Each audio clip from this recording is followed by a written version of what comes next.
Thank you. Thank you so much. Thank you. I would first like to thank everyone to be here. And thank you all the organizers. It's been an amazing conference to see so much of such a thriving audio community in my hometown. It's been absolutely a pleasure to be there. Thank you so much. So today, my talk is going to be on virtual studio production tools with AI-driven personalized spatial audio for immersive mixing. So a lot of spatial audio and immersive stuff in this particular presentation. So I'm Kaushik Sunder. I work for Embody. Embody is a spatial audio startup based out of San Francisco Bay Area. I have my colleague here, Krishnan Subramanian, who's a sound designer at AM Studios, and he works with AR Rahman. AM Studios is one of the main studios that AR Rahman works out of. So yeah, we are going to collaborate on this particular presentation. We are going to talk about virtual production and all things spatial audio. I want to first give a quick primer on what spatial audio is, right? Spatial audio is the art of creating an immersive sound experience that mimics how we hear sounds in the real world. So that is one part of it, how we hear sounds in real world, right? The other part of it, you can extend this, extrapolate this to creating soundscapes, immersive soundscapes that does not exist in real world. That is more virtual. You know, you can have AR, VR, XR environments. You can enhance the immersive experience with spatial audio. So our vision, we have a 180-degree field of view, but audio, our ears have a 360-degree view. So why not use that, right, and create immersive soundscapes? So a couple of interesting basics about spatial audio and how we as humans localize sounds, right? How do we localize sound? How do you know if a particular sound source is coming from the left or the right or the front or the back or the top? So we primarily use two different cues. One is the timing differences between the two ears and the loudness differences. So in this case, for example, you have two sources A and B, and based on where the source is with respect to the two ears, you know if the sound source is on the left side or on the right side. So same thing here, like you have a sound source, you have microphone at position 1 and microphone at position 2. Now there is a block in between them. So the sound at microphone 1, which is, you can consider that as one of the ears, is more intense than the other ear. And it also reaches sooner in one ear than the other ear. So you know that the sound source is generally in this particular area, right? That is two of the very important cues that we as humans use in order to localize sounds. Now, so this is what I was talking about, and these two cues are called the interaural time difference and the interaural level difference. So interaural time difference is the time difference between the left and the right ear if there is a source, and the interaural level difference is the level difference between the left and right ear, right? What is simply fascinating is these time differences for any source between the left and right ears are incredibly small. Now, if you look at this particular figure here, so you have, I as a human head, I'm right at the center. Now, if there is a sound source right in front of me, there is an ITD of 0 microseconds, right? So which means the sound reaches my left and right ear exactly at the same time. The same source, let me take it right behind me, the same thing. The sound reaches exactly at the same time between the left and right ear, right? Now, there is a position where the time differences are the maximum, that is at the extremes. So something like the left extreme here, you see that the time difference between the left and right ear is 640 microseconds. Again, this is generally, it's different for different humans. It depends on the size of your head, but generally it's around this range, around 600 microseconds.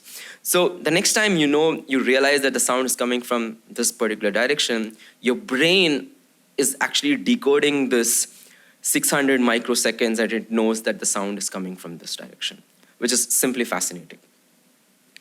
Now the same thing with the level difference as well, right? So it understands the time difference and it also knows that there is a level difference between the left and right ear. Now, what is interesting is, I mentioned that, right, for example, let's look at 20 degrees over here. the time difference is 200 microseconds. And if you look at 160 degree, right behind, symmetrical location right behind you, that also has the ITD as 200 microseconds, right? And the level difference is also the same because it's a symmetric location behind your head. Now, in this case, this is what we call as a cone of confusion, where we often get confused between sound sources which is in front of you versus sound sources right behind in a symmetrical location. Now, in order to, if humans were to localize just with time difference and level difference, then we would get this confusion all the time. But that doesn't happen in real life, right? So we actually use another set of cues which is dictated by your external ears, the pinna, right? So these are called the pinna cues, like the pinna spectral cues. So what happens is when you have a sound source, it reaches your body, your body, diffracts it, and it reaches your external ear. You have a lot of reflection, diffraction, all kinds of things going on in both the left and right ear. And then what happens because of this, there's certain frequencies that are amplified and certain frequencies that gets cut out. So there's a pattern of frequencies that is created at the eardrum for you, right? And this pattern of frequency is very, very unique to you as an individual.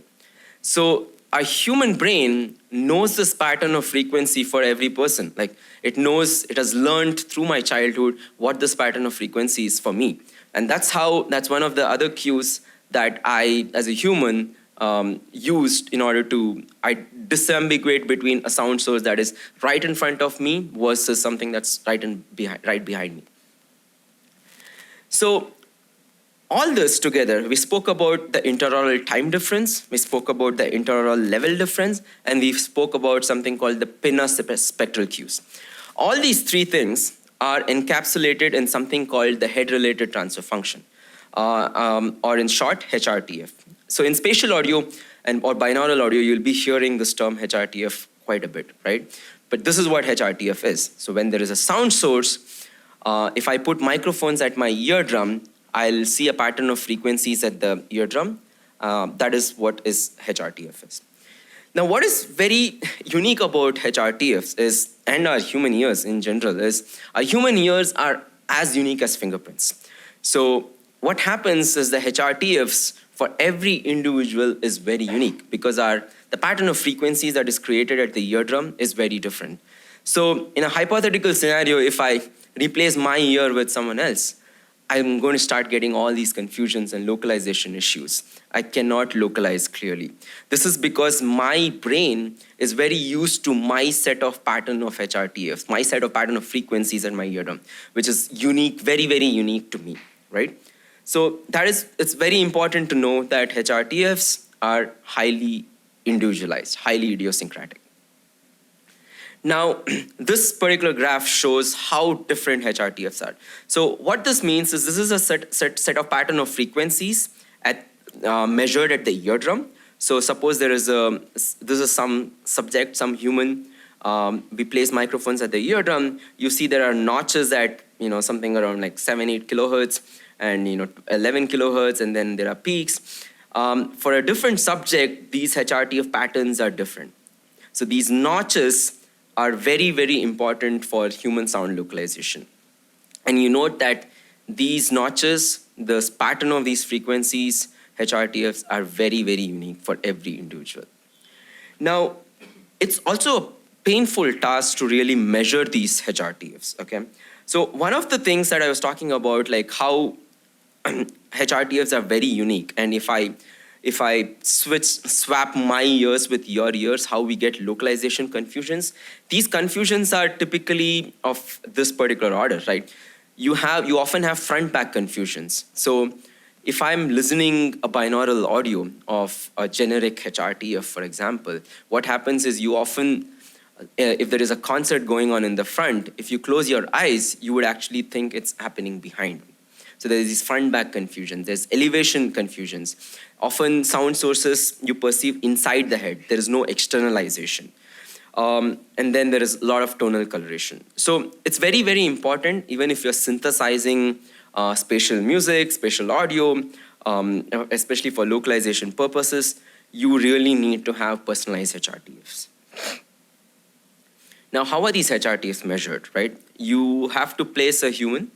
If I need to measure HRTF for you, for example, I have to take you, place you in an anechoic chamber or semi-anechoic chamber in a lab, right? Place speakers all around you and play sine sweeps in order to measure the impulse responses at your eardrum. Now, this process is extremely time consuming and it's very, very painful. I've spent a great deal of my career measuring HRTFs, and it's still one of those things that I really hate to do. It's very, very time consuming. But the cool thing is you appreciate what your human ear does on its own, even without all these measurements, right? So it's main thing note here is HRTFs are extremely, extremely difficult to measure.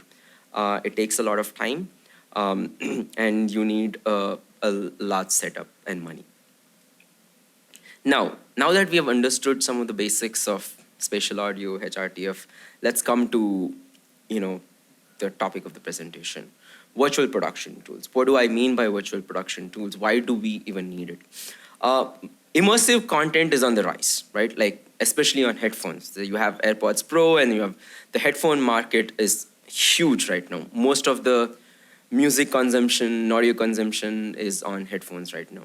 The amount of immersive content is also huge, right? You have Dolby Atmos right now, Apple Music having spatial audio, Apple TV, Netflix having spatial audio. So just the content, immersive content is huge. With AR, VR, XR as well, there is so much immersive content and so much need for spatial audio, right? On the flip side, you do not have a lot of studios which has this Dolby Atmos setup, which has speakers all around you, right? If I, as an independent producer, I don't have the money to really place all these speakers in my house, then I need to find an alternate solution to mix spatial music. So that's why there is a need to for immersive mixing on headphones, which does not cost millions of dollars in order to place speakers all around you. The goal of this virtual production tool is to virtually produce, mix, master immersive music on headphones in some of the world's finest music studios, right? You don't need to travel to the best music studio today in order to mix spatial music. So that's the goal. In order to do that, there are three important things. If I want to transport you to that particular music studio while you being here, I need to do three things. I need to model the acoustic space of that studio accurately. Second thing, I need to model the human ear. I need to model your ear, right? And how you would perceive music in that studio if you were there. And then I need to model the playback medium, which is the headphones. I need to compensate, I need to know what headphones you're using, and I need to compensate for the headphone response. We'll talk a little bit about headphones very soon. Now, the thing that we've been doing at Embody, I spoke about how hard it is to measure HRTFs. And I did mention that in order to virtually transport you to that particular studio over there, I need to measure your personalized HRTFs, right? So what we do, we've come up with an AI-driven personalized HRTF methodology where you just take a video capture of your head and the ears, and then on the cloud, we do a 3D reconstruction of the ear, and we use neural networks to predict your personalized HRTFs. Typically, measuring HRTFs in an anechoic chamber takes several hours. This particular method takes only 30 seconds. There are quite a lot of papers that we have published on this particular topic. If you're interested, you could look it up. But what we did here is we took this elaborate, complex process of measuring HRTFs in a studio lab, and we made it very frictionless to an end user where you can just use a smartphone to basically capture your head and your ears and get your HRTFs. So what we are doing is we are factoring the user design. It's easy for the user, inexpensive for the user. There is the perceptual experience, All our AI models, of course, at the end of the day, you need to have a ground truth.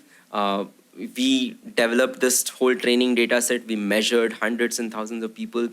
And then we also did localization experiments to make sure our AI models, our predictions are really good. And then everything happens on the cloud.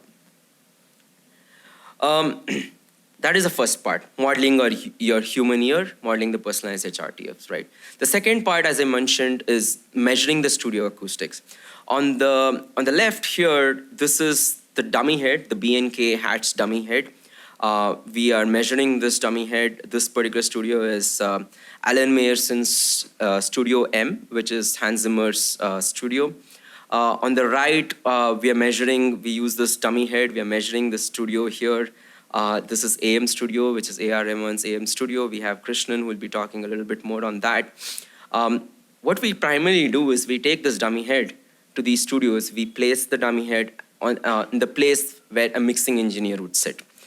And then we measure binaural room impulse responses at the ears of this B&K Hatch dummy head from every speaker in the studio, right? And then we also capture the speaker responses. We also capture the entire signal chain that the studio has, right from the console and any EQs that the studio has. So everything is captured in these binaural room impulse measurements. So the measurement procedure is pretty straightforward, a pretty common acoustic measurements. So what we do is we have the B&K 4100 Hatch simulator. We have an excitation source, which is a speaker. It goes through a preconditioning amplifier, and we use the RME UCX as this is a sound card. You can technically use any sound card. And we use sine sweep methods in order to measure these impulse responses. One key thing that I want to mention is personalizing even the binaural room impulse response. So if you look at any impulse response, any room reverb, you have the direct path, which is the very first signal. And this is the direct path from the sound source directly to your ears. And then you have some early reflections followed by the mid and late reflections.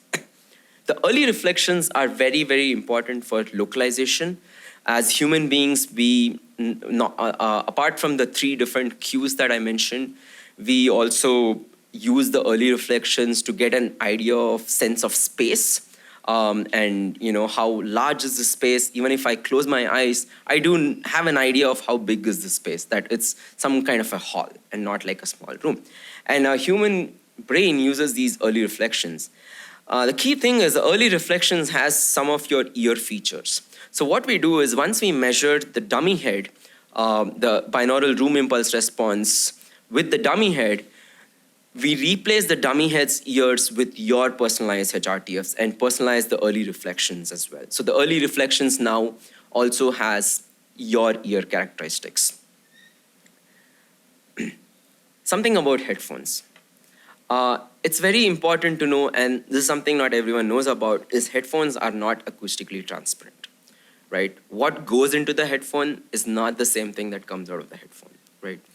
If I send a flat spectrum into a headphone, no matter however good the headphone is, it's going to do something to the response.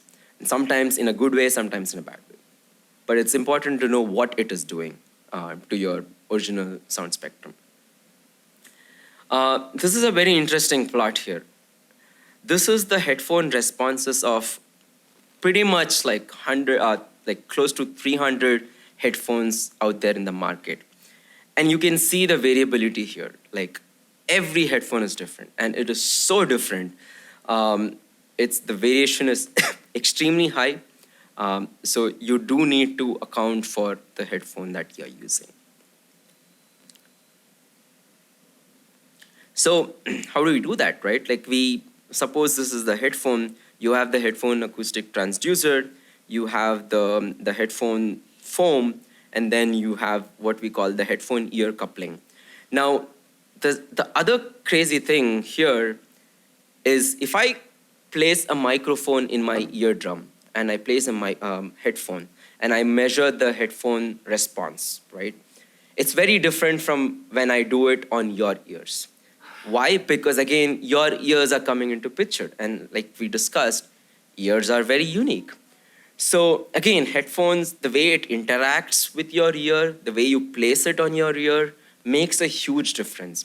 And all of this affects typically the high frequencies, and high frequencies are very, very important for localization. So headphone equalization or headphone compensation is also very, very critical in this. So in this virtual production tool that I explained, the overall architecture, if you look at it, you have an input multi-channel audio, right? Like it can be Dolby Atmos or any surround format. We apply the personalized HRTFs first, which is predicted using the machine learning techniques. Like I explained, you have a video, you take a video of your head and your ears, it predicts your personalized HRTFs. And then we have the studio acoustics that we measure, obtained by binaural room impulse response. We apply the speaker response in order to simulate the speakers of this particular studio. Other key thing is the speaker delays. Often in studios, you have different set of speaker delays applied to all these different speakers in the studio. And then finally comes the headphone EQs, and you have the output binaural audio. So this is very interesting. So what we did is we've been virtualizing, simulating different studios in our product. One of the key partnerships that we have is with AM Studios, with A.R. Rahman's AM Studio. I would like to invite Krishnan, who's going to be talking about how we approached. So there is, like I explained the math and the science behind how we are doing this virtual production.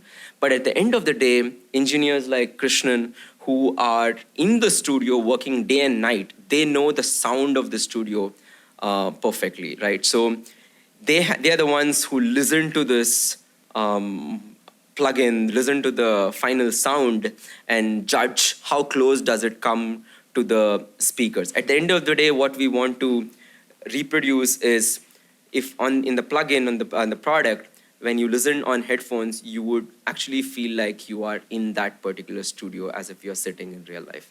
So yeah, Krishnan, that's all yours. Hi, I'm Krishnan Subramanian. I'm sound designer, re-recording mixer working for AM Studios. My part of this entire chunk is pretty easy, more like an end user and major chunk of the work done by the Embody.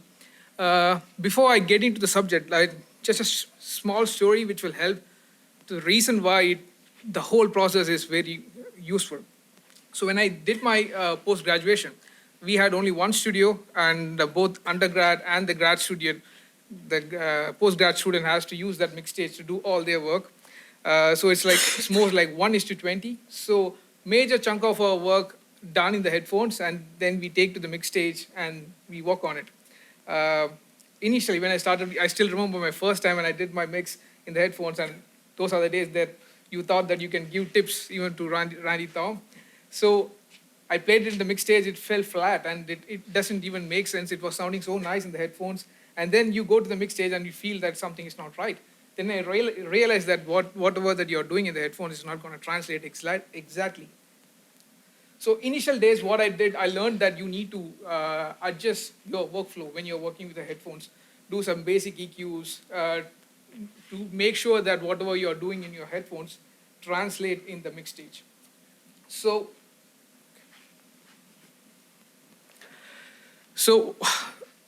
what I thought was that when I heard about this from Kapil and Kaushik, I jumped onto it because it was a huge struggle initial days for me to understand the translation from headphones to the mix.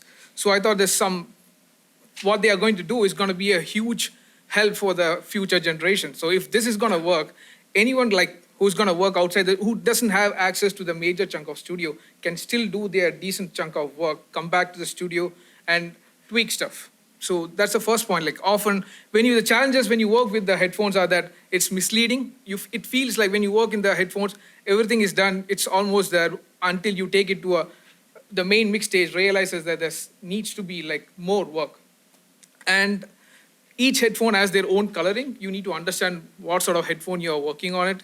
And what happens because of this process where you do major chunk of your editorial work in the headphones and then come to the mix stage. In the mix stage, instead of doing the actual mix, what you will do is that you will be focusing more on the editorial process, doing corrections rather than focusing on the creative part, where major chunk of your energy is being wasted on the editorial work rather than spending time on the actual mix. So these were the challenges. So when the initial part of the process was like, the dummy head was taken to the AM studio, they took all the readings, and they took some time to give us the first build. So once we received the first build, what we did was that we were comparing our mixes running through the actual studio space with the plugin with the headphones. So we were basically doing A and B with the plugins. And we were giving them feedbacks like how it could be how it could be calibrated further to make the experience, like to make the plugin sound as close to what we listen inside the studio. So that process took almost a month. And during the time when we received the second build, what happened was that we thought, like I personally thought that I should try out on a real project. So I asked one of the collaborators, I asked the director if I could start working, use this plugin, do the entire chunk in headphones, and then can we just test it out? So that was, it's a short film called Kodai, and we worked on it. I completely used this plugin from the scratch, right from the editorial design and the mix. And it was quite fruitful, though.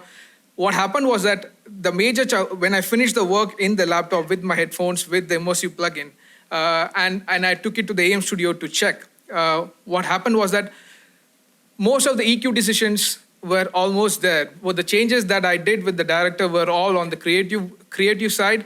So what I realized was that like with this plugin, the major chunk of editorial process could be saved, and the actual focus could be more on the creative process, which could be useful for everyone. So it's a win-win situation for the producers, the studio, and the engineers, and the director. And any questions? Yeah. Good, yeah.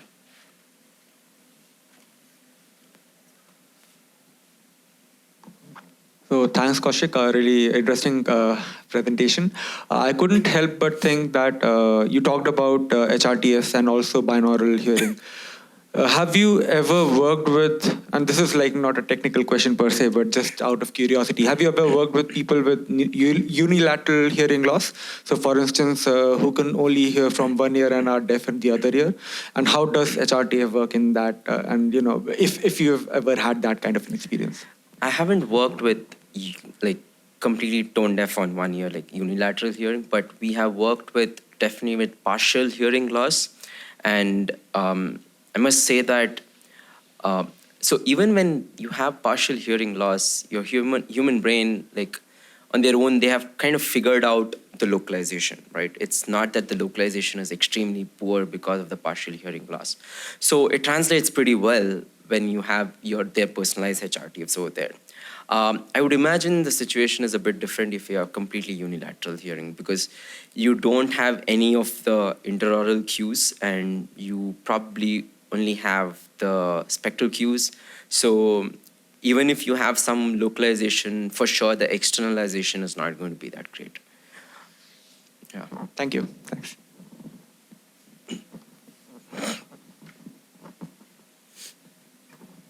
Thanks, Kaushik and Krishnan, for your presentation. It was great. I have seen something like this before. I think Waves had a plugin along the same lines. But my question here is, you said you also model the headphones, right? Do you also factor in the age of the headphones? Because the longer you use it, the characteristics change, because it appears that you're using a generic, like let's say for the DT 900 Pro, whatever IR you have, you'll probably just apply it on the final mix, right? Yeah.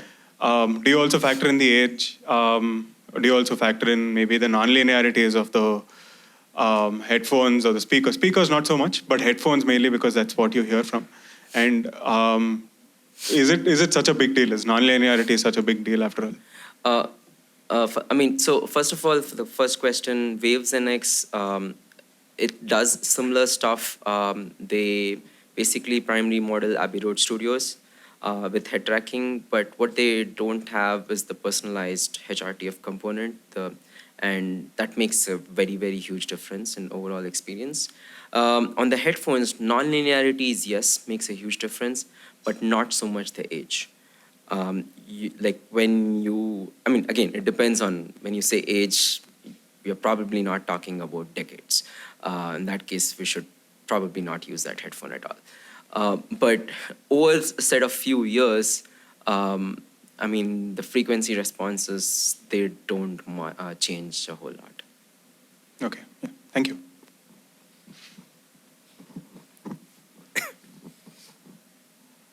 Hey, nice presentation. I had a question regarding the scanning process for the HRTFs. So I witnessed the demo and I noticed you scanned the entire face using your iPhone. And is it photogrammetry? I'm just curious about how the processing is done, and because it was pretty quick considering that it made a 3D model of the ear. So yeah. So we converted to point cloud and meshes, and then get a 3D reconstruction of it. Over time, we've gotten better, like the times of measurement, because again, this is a one-time process. Like you get this thing good enough and to an extent, and then you can start using. And we're constantly updating the models as well. So when we update the model on our end, on the product side, you just get a notification that there is an update for your model. So we're constantly improving the models as well. But yeah, to answer your question. Because it was interesting how accurately, like considering it's making a little 3D model, how quickly. Thank you. Hi. So along the lines of his question also, other than the outer ear and the external features, also the psychoacoustic aspect, like have you come across, say, somebody based on your system where you generate your HRTF, but it still doesn't sound right, though it's physics perspective, everything is fine. But so in that case, how do you adjust it to make it work? So it's a two-part question. I think the first question is it's interesting because it's fascinating that not all humans are good localizers of sound. Like I'm a decent localizer, but some are extremely precise localizers. Some are terrible at it. Right? They cannot, even though there is absolutely nothing wrong about their hearing, they just cannot localize a particular sound, right? And it's important to know that all our models, everything, right? We are trying to, your ground truth is kind of measured HRTFs. You can only get as good as your measured HRTF, right? But what is interesting is we also respond well to training. I can train myself to be a better localizer. You know, if I wear some headphones and I'm constantly told that, okay, this sound source is coming from there while I'm localizing it over there, and I'm telling you that make an adjustment of 15 degrees. Our brains are really good at learning the tonalities there, what is the difference, and readjusting it. But at the end of the day, you're going back to your real life. You know, so you're learning again the things that you're good at. So there is a lot of learning involved. There is subjective learning, which is a lot of studies that does it, and it does work well. I have a question. First of all, I really enjoyed your presentation, and the demo was mind-blowing. But again, sort of building on that question about the scanning process, when you're taking a video of the external parts of your outer ear, I'm wondering what sort of an impact does the middle ear and inner ear actually have on this model? And is there a way that you're accounting for that, if it is not insignificant? It's definitely not insignificant. It's very, very significant. And we do model the inner ear. But the thing is, it's not as unique as the external ear. So we do have some standard models that we use in order to model. So typically, I don't know if I have it here.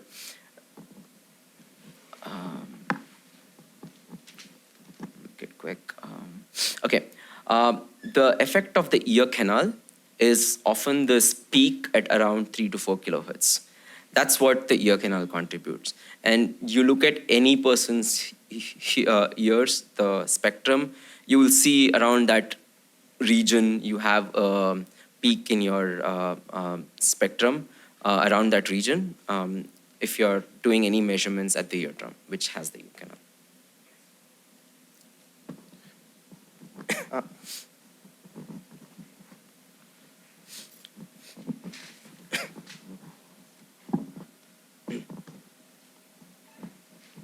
Great presentation. I just discussed with Kaushik before with that headphone. It's working fine.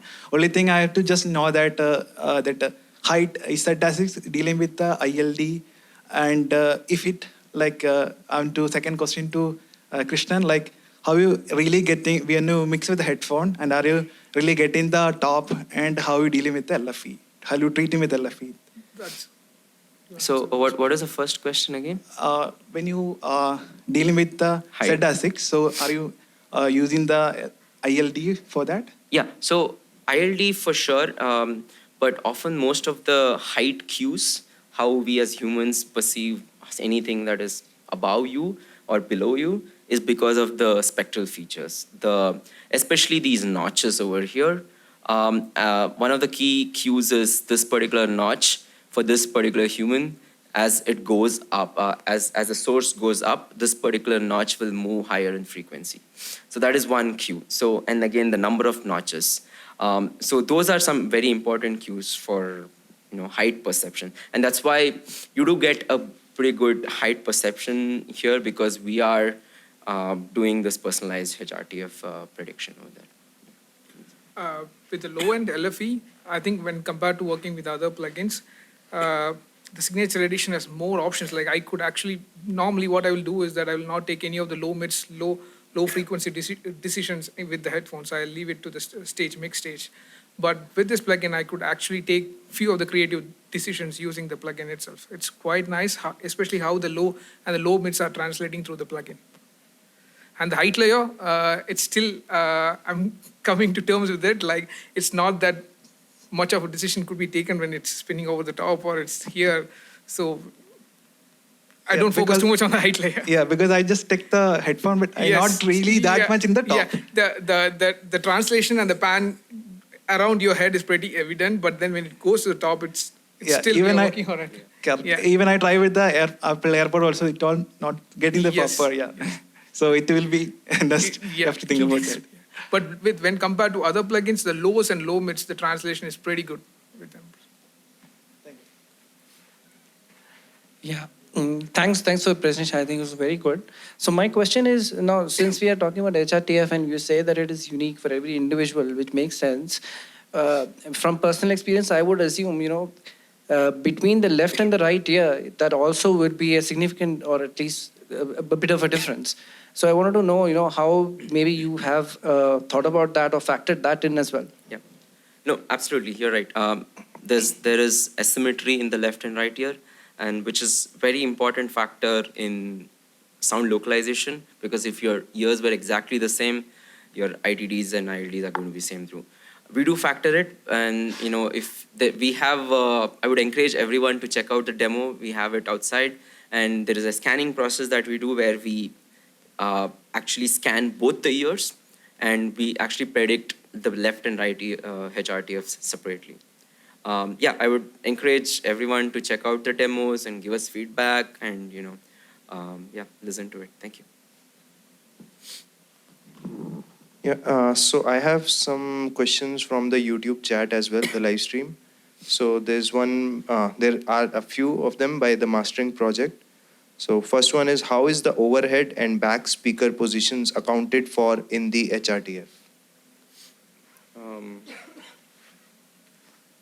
I'm not very clear about that question, but So basically, like how the height layer is being.